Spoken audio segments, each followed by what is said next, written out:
এই মুহূর্তের বড় খবর, উত্তরবঙ্গের মেখলিগঞ্জে অবশেষে নিষ্ক্রিয় করা হলো উদ্ধার হওয়া বোমা। গত রাতভর আতঙ্কের পর আজ সকালে কিছুটা স্বস্তির নিঃশ্বাস ফেললেন এলাকাবাসী।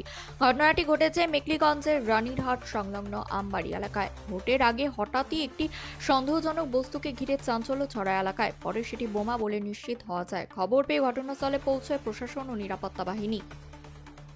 গতকাল ওই বোমাটি নিষ্ক্রিয় করার চেষ্টা করে সিআইডি টিম, কিন্তু নানা জটিলতার কারণে তারা বোমাটি নিষ্ক্রিয় করতে ব্যর্থ হয়। ফলে আতঙ্ক আরও বাড়তে থাকে। স্থানীয় বাসিন্দারা ক্ষোভে ফেটে পড়েন এবং নিরাপত্তা নিয়ে প্রশ্ন তুলতে শুরু করেন। এরপর আজ সকাল প্রায় 8টা নাগাদ ঘটনাস্থলে পৌঁছায় বিশেষজ্ঞ বোম স্কোয়াড টিম। পরিস্থিতি খতিয়ে দেখে তারা দ্রুত সিদ্ধান্ত নেয় বোমাটিকে নিরাপদ জায়গায় সরিয়ে নিয়ে যাওয়ার।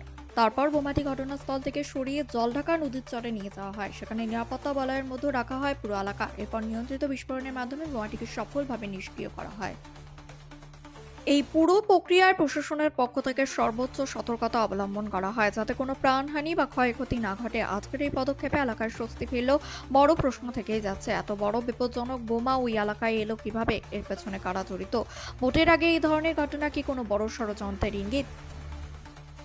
পুরো ঘটনার তদন্ত শুরু করেছে প্রশাসন। নিরাপত্তা বাড়ানো হয়েছে আশেপাশের এলাকায়। এই ঘটনার পর আবারও উঠে আসছে নিরাপত্তা ব্যবস্থার প্রশ্ন। সাধারণ মানুষের দাবি, দ্রুত দোষীদের চিহ্নিত করে কঠোর শাস্তির ব্যবস্থা করতে হবে।